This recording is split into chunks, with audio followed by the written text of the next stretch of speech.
Welcome to Switched On and the second week of September-geddon, a month so stacked with amazing releases that it will make your wallet cry and make you wish every day was 500 hours long.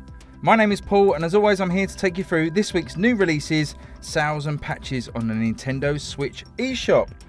Quite an odd week this week, feels a little like the calm before the storm with a fairly low number of games releasing, but within that are 3 bangers, so let's not waste any more time and crack on. Even my 2 quick looks this week appear to be quality games, with Blasphemous and the 10th Rune both looking like games that I'd enjoy. First up is the Dead Cells-alike Blasphemous from Team 17, and I'm probably doing the game a little bit of a disservice likening it to Dead Cells, although that was the first impression that I got. It looks to be a brutal Metroidvania, a cross between Mortal Kombat and Castlevania style game, so Mortalvania? I don't know, but it looks lovely in motion, and any fans of these sort of games should definitely keep an eye on this when it releases for £19.99 and $24.99, and that's on the 10th of September. The second game is the similarly beautiful looking RPG, the 10th Rune.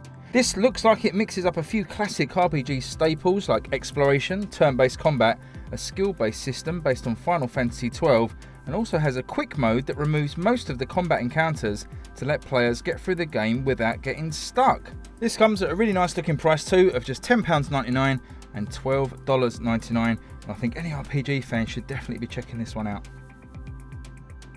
So on to my main picks this week, and all 3 are looking like they're going to be really interesting additions to the Switch library.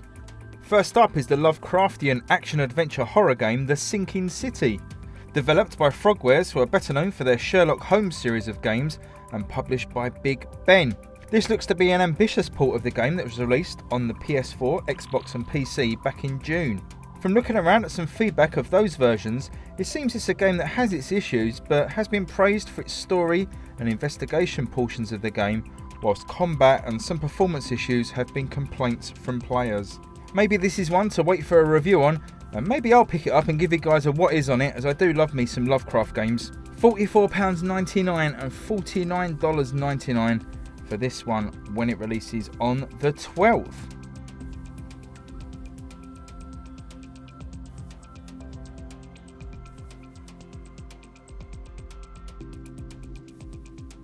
Next up is one of the most highly anticipated Switch games around at the moment, and that's Daemon X Machina, which releases from Nintendo on Friday for £44.99 and $59.99.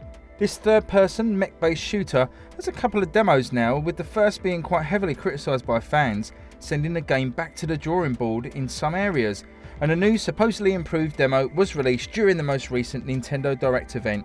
I played the first demo, and to be honest, it's not really my type of game, plus I really felt the demo was pretty dull. It means that I have no desire to get this, but I know a lot of people are really looking forward to it, so it's definitely worth mentioning in this video. Why not let me know below if you're picking this one up, and whether those demos have helped you swing to either buying the game or striking it off your wish list.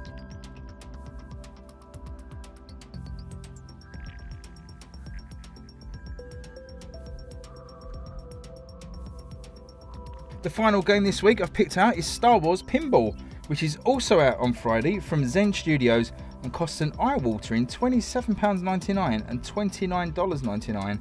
But for that you do get a lot of content, with all 19 Star Wars themed tables that have been released over the years, all in one package, an ongoing career mode for want of a better phrase, online leaderboards, and the usual Zen Pinball options on the Switch, like the ability to play on a vertical screen and HD rumble support.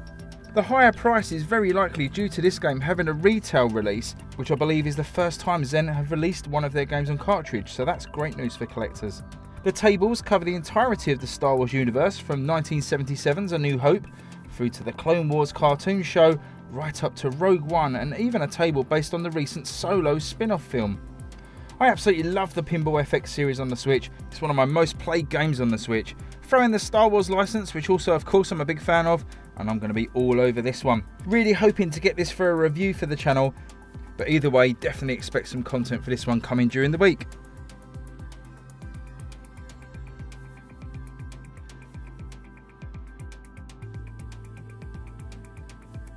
So, even with a pretty decent week this week and a crazy end to the month, the sales machine never stops turning. To be honest, it's been a struggle to pick 10 sale games out this week, so I'm going to give you 5 games coming off sale, and then also check out my other video that I've uploaded to supplement this week's issue, which is an update of my 5 games under £5 and $5. Okay, so let's get to these games coming off of sale this week. And first up is the pretty decent Castle of Heart, often and wrongly described as the 2D Dark Souls of platforming. Whilst it has some Souls elements, especially in the tricky combat, it's more of a hardcore platform game, and whilst it does have a few issues, the sale price, which is right now below £2 and $2 until the 11th, should more than appease any of the negativity, and I'd definitely recommend giving this game a go for the low price. Another game I never get tired of recommending is Mana Spark. Now, I'm not going to say too much about this as I've featured it time and again on the channel, but I want everybody to own this excellent roguelike, and like Castle of Heart, it's currently under £2 and $2 right through until the 13th. Vaporum was a game I reviewed for the channel and enjoyed it immensely, awarding it an 8 out of 10. This is a first-person dungeon crawler in a steampunk setting and uses an almost turn-based movement and combat system to have its crazy story wrapped around. 40% off this one until the 15th, making it just £11.99 and $14.99. Bit of a change of pace now on one for all the family, and that's Trivial Pursuit Live, which is down 55%, making it £7.20 and $9.99 until the 10th of September. As the name suggests, this is your standard Trivial Pursuit general knowledge quiz stuff, but jazzed up into a video game format for up to 4 players locally and also online.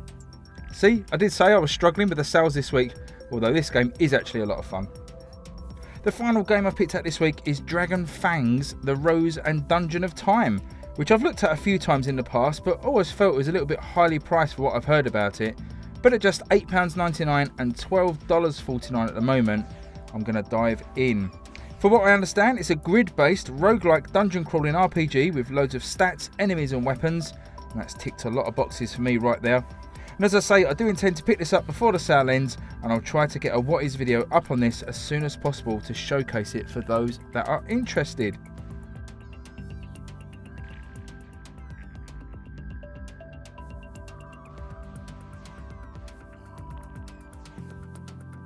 Just before I get to the patch news this week, please do remember to look out for my 5 games under £5 and $5 video, which is live now, and if you missed the link earlier, I'll also stick it down in the description. Righto, so on to the patch news, and this week sees the recently released Torchlight 2 already receive a round of hot fixes which smooths out some of the performance issues in some areas, not that they were particularly noticeable I must say, and also fixes a few of the UI issues which were actually a little bit annoying. So remember to hit the plus button and force an update through of this one. And talking of Torchlight 2, I'm picking this game as the first in my new feature in these weekly videos as my game of the week, where I pick a game I've been enjoying the most. With huge releases like Astral Chain and Fire Emblem recently, and my seemingly never to end love of Snooker 19, it's still Torchlight 2 which I've come back to time and again this week.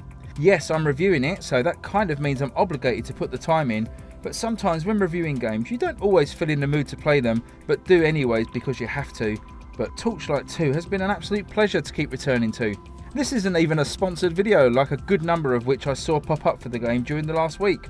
Just a really fun, polished action RPG, and expect my review in the next few days. Okay, that'll just about do it for this week. Please subscribe and like to this video if you enjoyed it. I make these every week, and going forward they should be around about this time on a Sunday, as it's a little bit too much to cram everything into a Monday. Anyways, that's enough from me. Hope you all have a good week, and see you all on the next video. Thanks a lot. Bye bye.